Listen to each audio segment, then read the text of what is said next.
There is a thread, golden coiled and eternal, that runs through the core of every mystery.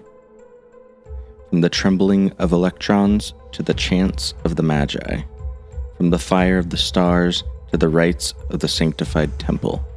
It is the logos of the living continuum, where the language of plasma, the hymn of Hermes, and the sigil of the stars converge as one resonant pulse of divine intelligence. Science and esotericism have not always been divided. The split is an illusion, born of amnesia, but Mnemosyne, mother of the muses, awakens once more, and from her, the ancient memory returns. Plasma is not merely a state of matter. It is the luminous veil of spirit in motion. It is the visible skin of the invisible ether, the prima materia of Tesla's dreams, Healy's chords, and Russell's cosmic spirals. These filaments, Birkeland currents, Z-pinches, magnetic ropes, are not accidents of physics, but serpentine glyphs of the demiurge, writing geometry in the aether. Gravitation is not mass bent in space. It is the love of spirit for center. A centripetal yearning mirrored in Ficino's doctrine of divine eros. Electromagnetism, in its truest form, is not a blind force, but the voice of the world's soul, the divine nervous system of the cosmos. In this current, the soul of the world sings. At the edge of accepted physics stand two sentinels, Gary Vassalatos and William R. Corliss, guardians of the gateways to forgotten dimensions. Vassalatos, in his magnum opus Lost Science, reanimated the buried legacies of suppressed inventors, Tesla, Keeley, Moray, Rife, and others who dared to breach the veil of ether. But Vassalatos did more than document. He resurrected the spirit of wonder. He recognized these figures not as eccentric outliers, but as emissaries of a scientific theurgy, tuning forks of the divine field. His writings throb with an urgency of lost potential, the ache of a world deafened to the music of form. William Corliss, by contrast, wore the quiet mantle of a scholar mage. Through the Sourcebook Project, he amassed thousands of scientific anomalies, strange phenomena, and inexplicable observations, drawn directly from peer-reviewed journals, military archives, and government reports. He cataloged these like a priest tending to the scrolls of a forgotten temple. In Corliss's compilations, we find the ether peeking through the cracks of materialist dogma. Biological transmutations, gravitational anomalies, plasma beings, electric life forms, evidences of a living universe too strange for consensus to absorb. Together, Vassalatos and Corliss whisper the same truth. The frontiers of science are haunted by the very spirits it tried to banish. The ether never died. It waits to be reinvoked. The divine issues forth in graduated harmonics, from the ineffable one through nous and soul, through angelic choirs and planetary governors, into the vibrating fabric of substance. This divine hierarchy, echoed in the Gnostic syzygies, the Sephiroth of Kabbalah, and the Platonic triads of Plotinus, is not symbolic, it is structural. The four elements, earth, water, air, fire, are not matter, but modalities of will, of tattvas, Prathivi, Apas, Vayu, Tejas, are their etheric shadows. The fifth element, quintessence, is the field from which they all derive, the breath of Akasa, the seed of the spheres. Alchemy, in its true form, is the manipulation of these currents. Metallurgy is a sacred art where lead is Saturn's burden, and gold is the coagulated sun. Each metal is a planetary spirit in mineral form, a crystallized logos. In the Hermetic order of the Golden Dawn, ceremonial magic is not fantasy, It is essentially etheric engineering. Every ritual, every Hebrew intonation, every word, every wand and pentacle is designed to tune the microcosm to the macrocosm, like a divine tuning fork struck in the chambers of the soul. Dion Fortune called magic the art of changing consciousness at will, but that consciousness is not subjective alone. It is structured by form, frequency, and field.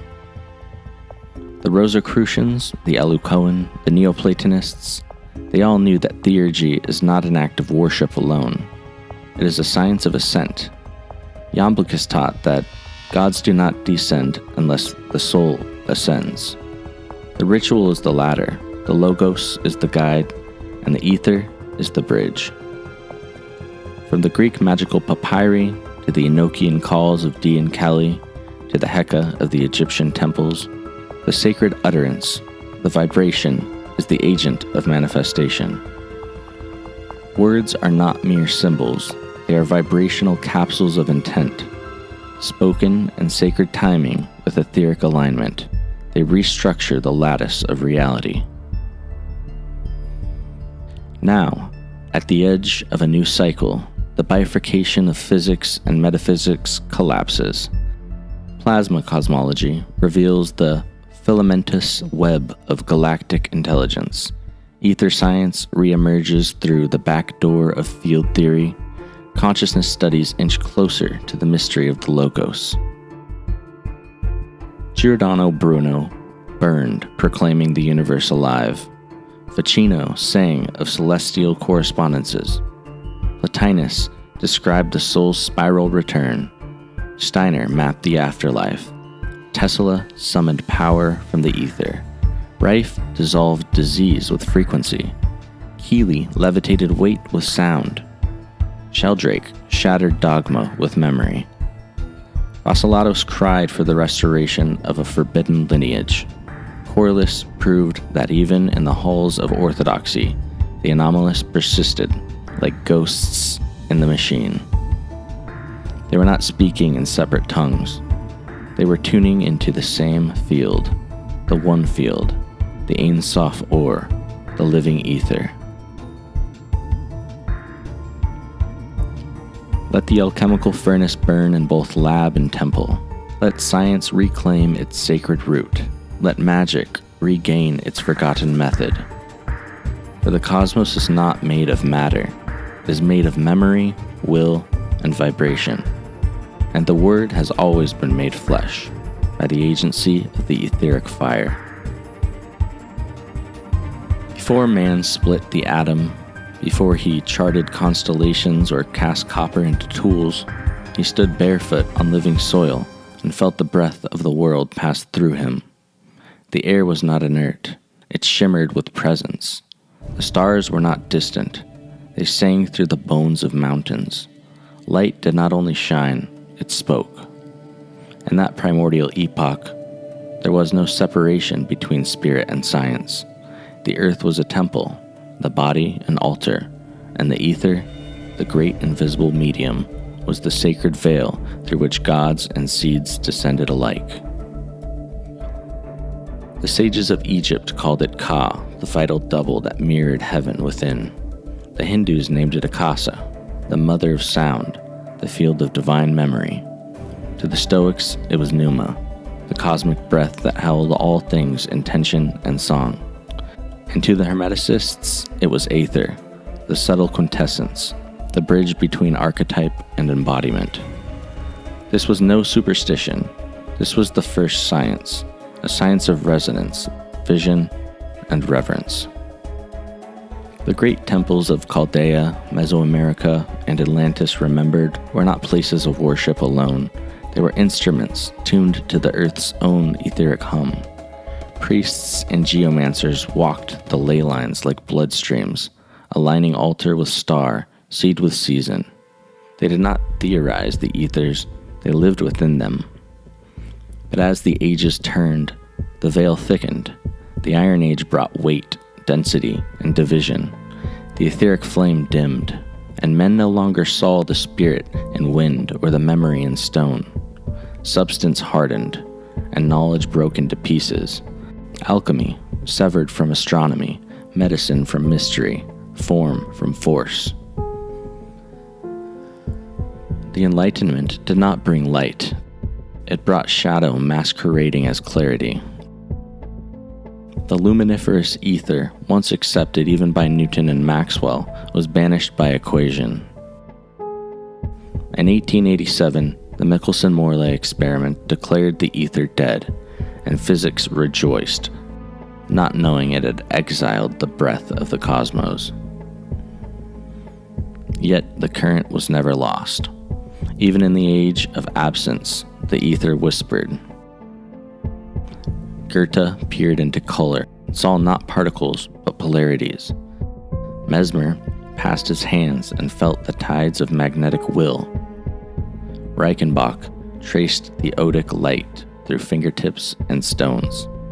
Steiner saw the four ethers, warmth, light, chemical, and life, not as metaphor, but etheric law. Foxsmith mapped the Earth's subtle anatomy, revealing that plants, planets, and people are all sculpted by the same formative matrix.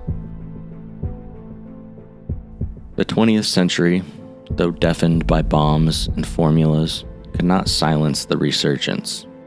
In quiet laboratories, pioneers like Dinshaw Gadiali used colored light to heal flesh. Victor Schauberger spun water into implosion.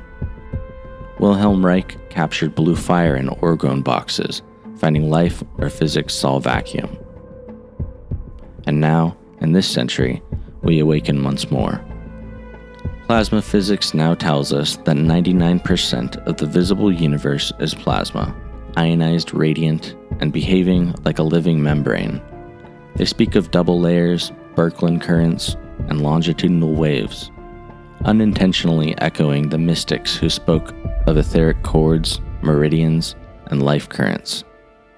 Quantum biologists speak of biophotons, non-local coherence, and field memory, terms that would make Steiner or Paracelsus smile. In the convergence of plasma cosmology, biofield science, etheric healing, and initiatory magic, we find that the ancient flame has returned, not in robes, but in resonance. The ether was never disproven. It was forgotten, suppressed, and now reborn. The trajectory of etheric knowledge is not a line, it's a spiral. First we perceived it in wind, breath, and dream. Then we named it Akasha, Aether, Quintessence. We measured it, and then denied it. Now we feel it again, through vibration, pattern, light, and healing. The next step is not return, it's integration. We must build with the ether, sing with it, grow with it, and remember that every form is born of flame, every word a vibration, every temple a tuning fork for the world's soul. The ether is not an object, it is the living bridge between what is and what can be. It is the breath of becoming, the memory of form, and the medium through which wisdom sings. And now, as the veil thins again, we stand on the threshold, not of theory, but of vision.